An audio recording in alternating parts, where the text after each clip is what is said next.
Okay, let's talk about enlightenment. Now, as I said in the last video, a really important aspect of Buddhism is this anatman, this rejection of the Atman doctrine of Hinduism.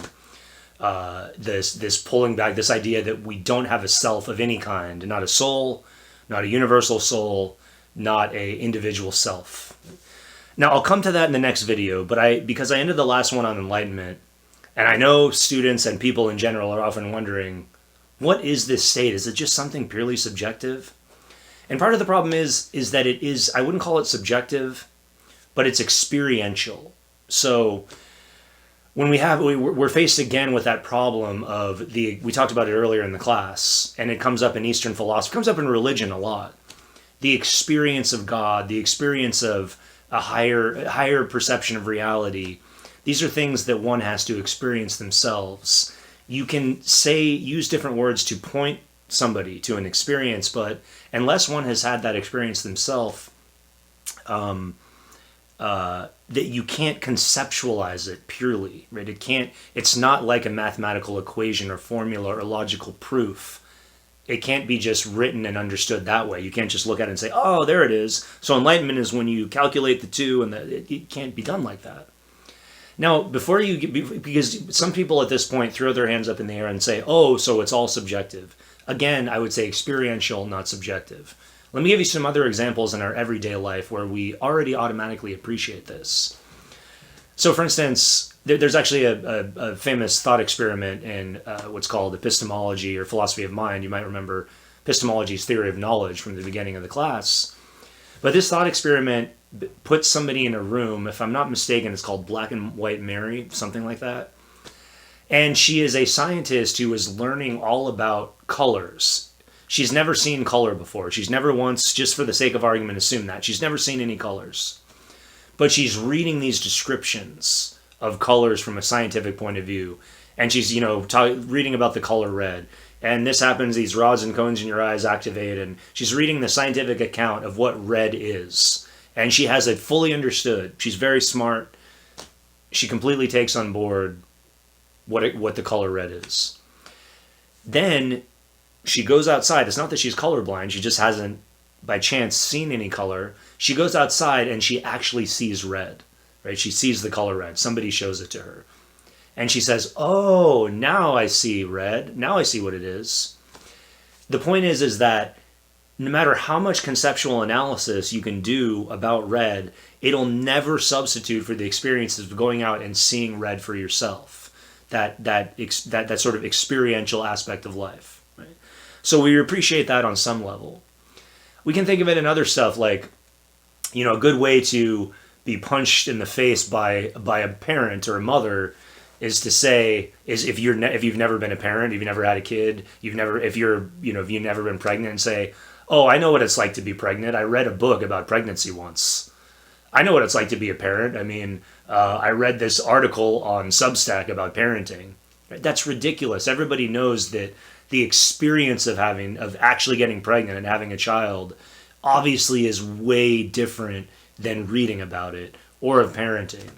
So we already accept the idea that there are things that must be experienced to understand and that can't fully be conceptually understood.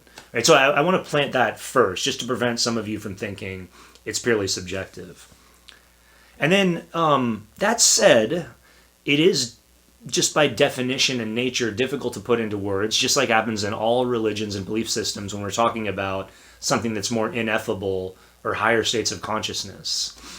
So it's kind of like that example of red, of the experience of red, but on a much more grand level. Right? It's the idea of experiencing something that changes your whole consciousness rather than just is about one particular experience. Right? It's an experience that becomes the nature of the way you see things. I've heard it described as going from one context into a totally different context. So sometimes it's referred to as, and we talked about this in Hinduism a little bit, sometimes our normal lives, our ordinary lives, are referred to as a dream state. We're in a dream state. And being enlightened is like waking up from that dream to where the state before, you might remember it, but it just doesn't have any relevance next to the new state you're in. Right? So when I say we're in a dream state, what I mean is our normal sense of waking up in the morning and saying, oh, I am this person, I know, and somebody calls you and you see your name, my name's John. Hey, John, how's it going? And you see yourself as this separate, discrete entity living your life from a soul somehow inside a body. Right? That's the dream state of seeing ourselves as identical to this body and ego. And, I think of it in terms of waking up from an actual dream. In fact, this happened to me today. I had a pleasant dream last night, and I woke up and I remembered it. And I remember kind of for the first 5 or 10 minutes just laying in bed and going, oh, that was a cool dream.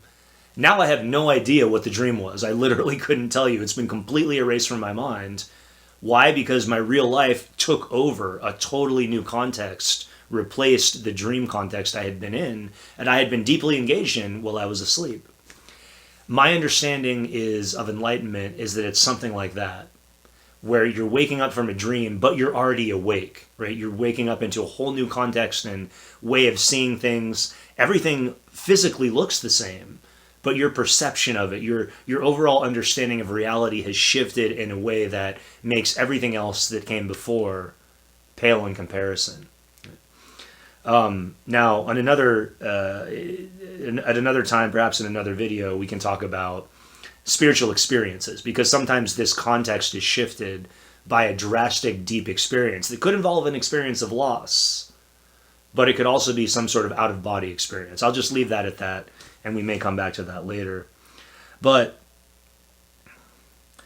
the other thing to note about this experience is that if we want to use the term that the Buddha himself used, and that was used at that time, there's a term called nirvana. Yes, the famous garage band from the 90s and 80s was named after that term. But the term nirvana, which often means, is translated anyway, as the blowing out of a flame. So, conceptually, what that means is that the idea of a flame, that's a metaphor for our egos, for our state of, as the Buddha himself engaged in his life before becoming enlightened, of indulgence. We're always moving away from something or moving towards something. We're restricting something and we're avoiding something, or we're trying to get something. Right? This ego state, this constant state of desire, or the way it's often put is craving, this constant state of craving keeps us away from that state. And nirvana keeps us in that state, like the metaphor being keeps us like a candle lit very well. So the metaphor of enlightenment, what nirvana means, is to blow out that candle, to eliminate the whole ego state, to get rid of the idea that there's any core to who you are, and because that very idea of you having a core is what's causing the craving and preventing you from having this enlightenment experience. So conceptually, that's often the way it's described. Now, another interesting thing is that, so just as Buddha promised, he was tempted by the spirit / demon Mara / God, Mara, into not having compassion for people and just engaging in his own state of, samadhi, of liberation. And the Buddha rejected that and said, no, I'm going to be a teacher. And that's just what he did until he died around 80 years old. He went and he taught and he grew up a following. And he actually went back and made up with his family, and his wife and child that actually became, by some accounts, became part of his group. And so he tried to guide other people, just like the metaphor of the lotus garden. He tried to be the sunlight to shine on the lotuses of other people, to bring them to enlightenment too.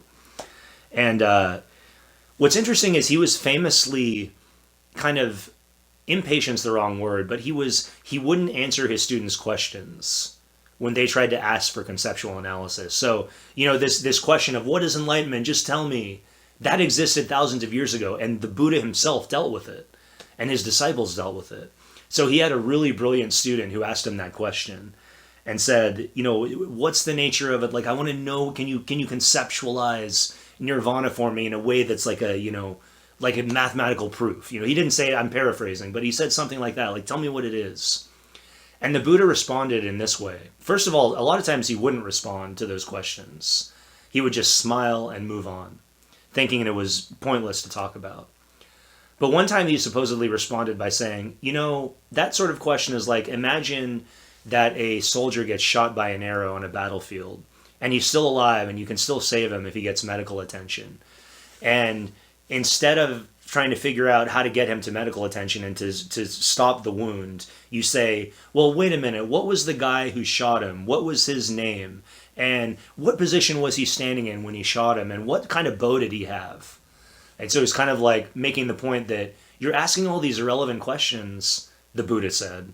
I'm just trying to bring people to enlightenment, to an experience of peace and joy. I'm trying to extinguish the flame of their ego, and you're worried about these conceptual issues. So that's one way of looking at it, is that Buddha was trying to bring people to true happiness, the way we would call it in the West, to true peace, to get rid of the dukkha, the suffering. And he did, and for that reason, a lot of these metaphysical questions just weren't as important to him as they were to the Hindus. Now that said, some of his later disciples would tackle those questions, but the Buddha himself seemed to be less interested. So a couple other things. Just a couple other metaphors and ideas that may help you understand what enlightenment is. So I've heard it described this way, that enlightenment is sort of like becoming a baby or young child again, but without the, but in the form of an adult. So remembering, quote unquote, remembering in a deeper way, what it was like to be a child when you didn't have any deep needs or desires that, yes, of course, as a child, you have desires, you need to eat, but you didn't have that craving towards, I want to have sex, I want to eat 10 pizzas, I want to, get a big house. You didn't have those ego cravings yet. And in fact, the closer you get to infancy, the less ego you have, right? The ego is something that is developed over time. And in fact, there's some studies that show that infants can't tell the difference between their hand and the environment around them. And so by some accounts, enlightenment in the Buddhist sense is stripping away the onion, using that metaphor from Hinduism, but all the way down beneath the Atman to where there's nothing, going back to what it was like to be a young child or infant, but having the ability to function on the level of an ego just for practical reasons, but also deeply being connected to your environment around you. You'll see in the book it's sometimes called the unitive state, where there's no division really between your body and mind. Those are all just practical divisions anyway, and labels we give to a certain process of the body and the mind. Right? Realizing there's no division, the unitive state, connecting to everything.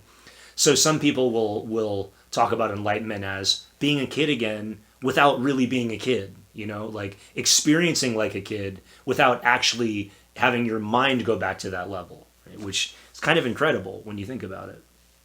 And another way to think about it is it's the cessation of the monkey mind. The Hindus talked about this in terms of vritti, the puddle of the mind that is always, like a bunch of rocks have been thrown into it, and it's always kind of in flux. And moving towards enlightenment is quieting that part of the mind, quieting that list of desires and the things you're avoiding and the things you're moving towards, right?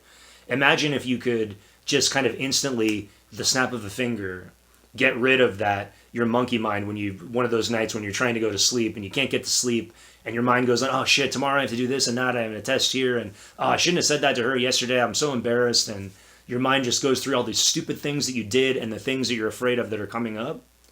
Imagine being able to just remove that like a Jenga piece. Enlightenment is kind of that.